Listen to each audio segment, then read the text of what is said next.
kayak gitu loh. Kita kan memang dapat uang, kita dibayar sama orang lain. Jadi yang bertambah kas kita kan dapatnya kas. Kasnya bertambah, makanya kita jadi debat. Tapi pendapatan kita bertambah itu juga modal kita yang bertambah. Nah, modal itu kan namanya di kredit, termasuk di ekuitas. Jadi ekuitas itu bukan cuma modal ya, tapi macam-macam. Tapi juga bukan pendapatan. Pendapatan itu ada akunnya sendiri. Makanya pendapatan kita catat di kredit karena itu akan menambah modal kita. Makanya bukan di debat. Kan bener, logikanya Mas bener. Ketika kita dapat pendapatan berarti kan masuk.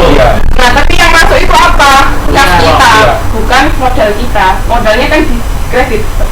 Jadi kalau kas kredit kalau gitu. Kalau kas di debat. Kalau pendapatan yang kita dapat kas. Gini ya. Untuk balance kan. Jadi kan kita memang pendapatan itu ada sesuatu yang masuk ke kita. Ada yang masuk. Tapi yang masuk apa? Uang kas kan. Mereka bayar kan biasanya pakai uang kas. Makanya di debit kasnya bertambah dan itu juga menambah modal kita. Nah, modal itu tempatnya di kredit. Makanya pendapatan tempatnya di kredit, bukan di debit. Logikanya masuk nggak? Masuk. Jadi ketika kita dapat pendapatan itu berarti kas pada pendapatan. Jadi pendapatannya di kredit. Paham Mas? Dia mau ditanyakan untuk pendapatan? Lanjut. Gimana? Ayo mau ditanyakan nggak? Pendapatan menambah modal gitu Mas. Jadi masuk nyatutnya di kredit. Yang masuk ke kita kasnya, kas sama modal sama-sama bertambah. Buka sama modal itu sama. Biar aktivitas sama itunya balance. Kok maksudnya kok yang satu di sebelah aktif, yang satu di ekuitas. Kenapa kok kalau misalkan ada perubahan masih dua-duanya itu ikut berubah gitu? Nah, kan satunya kan di kredit, satunya di debit, sama apa enggak kalau gitu? Orang satunya di kredit, satunya di debit. Kecuali semua kita masukkan di debit berarti sama. Tapi satunya di debit, satunya di berarti kredit. kayak gini Berarti kan nggak sama. Kayak kita bayangkan aja pendapatan itu tabungan kita. Jadi kalau waktu kayak kita brosurnya gaji, tapi kan yang kita dapat kan uang kasnya. Uangnya. Tapi yang stripnya gaji kita itu kan yang tetap masuk pendapatan. Iya kita catat, tetapi Harus kita catat. Tapi jadikan bukan modal kan bukan kita nggak dapat kan. Karena kita yang bertambah kas kita sama modal kita. Jadi kita mendapat Kita pendapatan. bayanginnya kayak gitu aja biar cepet. Makanya satunya masuk debit, satunya masuk kredit. Paham Mas? Oke.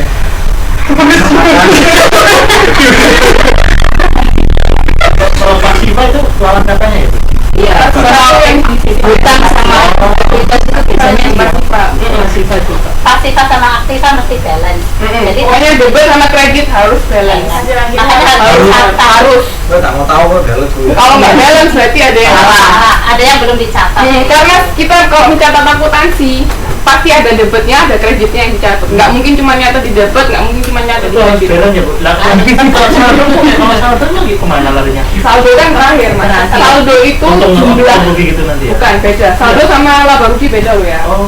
Saldo itu ingat Selisih saldo debit itu kredit. terakhirnya. Jadi misalnya setiap akun, misalnya kas, piutang, itu kan ada masing-masing akun. Masih ingat kan? Iya. Ada namanya Iya. masing-masing akun. Nah, masing-masing akun ini punya saldonya. Maksudnya sisa terakhirnya itu berapa? Jadi misalnya kas kita awal kita punya 1 juta. Nah, dalam waktu 1 bulan ini kan ada transaksi macam-macam. Nah, ketika dalam waktu 1 bulan ini kan Kita ya jumnya. jadi dalam waktu 1 bulan ini kan banyak transaksi. Kas kita bisa bertambah, kas kita bisa berkurang. Namanya saldo sisanya.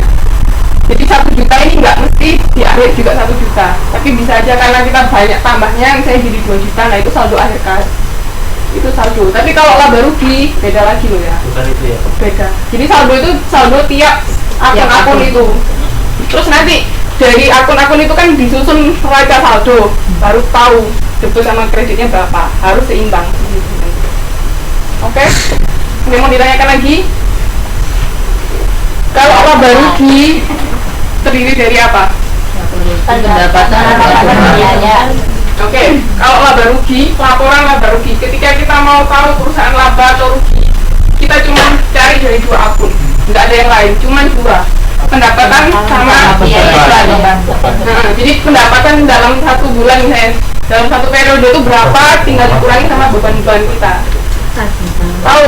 Paham sampai sini. Jadi ketika pendapatan kita lebih besar daripada beban kita, jadi kita untung. Oke, berarti kita untung. Tapi kalau laba budget. Pendapatan. Beban kita lebih besar daripada pendapatan.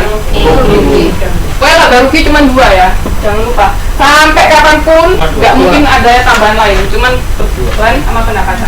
Modalnya nggak dihitung. Enggak. Jadi laba rugi nggak ngutak-ngatik modal. Laba rugi cuman kita hitung dari pendapatan sama beban, dari yang kita dapat sama yang kita keluarkan. Cuma pendapatan sama beban, modal beda. Itu nanti ada laporan sendiri, laporan perubahan modal. Oh, modal beda ya. Beda. Jadi kan laporan keuangan ada 5 kan. Pertama neraca itu yang total semua aktivitas sama dengan hutang plus ekuitas itu masukin neraca.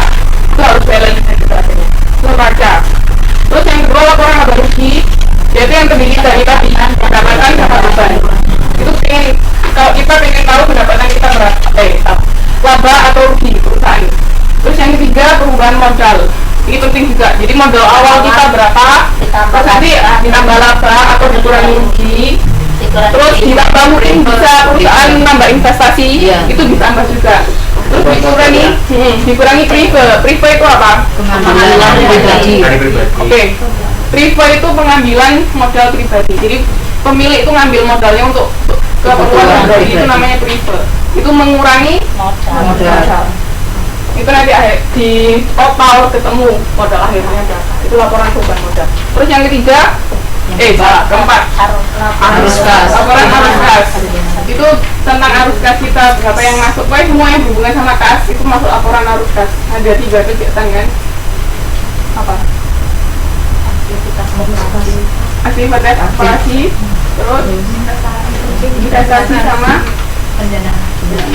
Itu masuk di arus kas. Terus yang terakhir, laporan keuangan yang terakhir. Mas kayaknya mending dicatat deh kalau gampang lupa apa yang saya ngomong. Oke. Itu inti-intinya. Iya. Oke. Laba rugi, pendapatan, beban. Oke. Itu mau buku saja.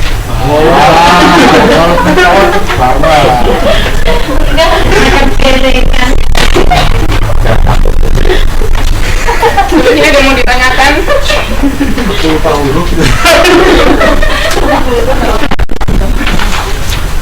Tifa. Ada tifa apa sama apa? Hah? Ada tifa apa sama apa? Lancar. Ya. Apa bedanya? Tifa apa sama apa? Lancar. Yang ada tadi cuma 1 tahun, 12 tahun, 3 lancar.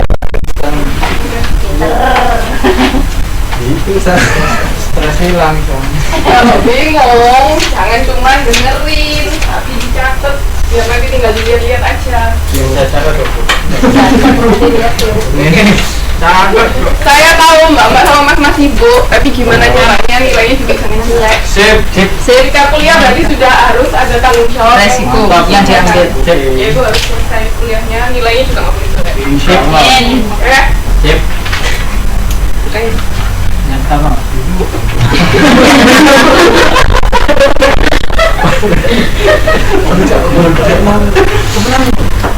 Ya, yuk, dicatat. Dicatat nggak usah semua, poin-poinnya aja.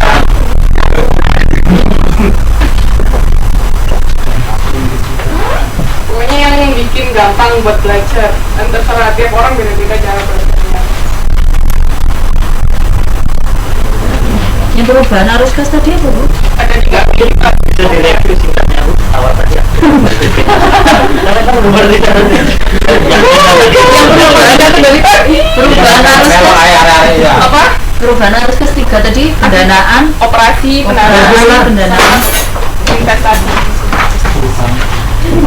Operasi. operasi, pendanaan. Pertama nyatet laporan keuangan ada 5. ya itu maksudnya. Neraca itu isinya dari basic persamaan akuntansi, aktiva sama dengan hutang plus ekuitas. Mati. Santai, Bu. Kayak wajib cepat Oke. Oke, neraca aktiva sama dengan hutang plus ekuitas. Udah tahu bedanya kan? Aktiva ada aktiva tetap, aktiva lancar, terus hutang jangka panjang, hutang jangka pendek, tahu ya, sama ekuitas. Terus yang kedua laporan rugi isinya pendapatan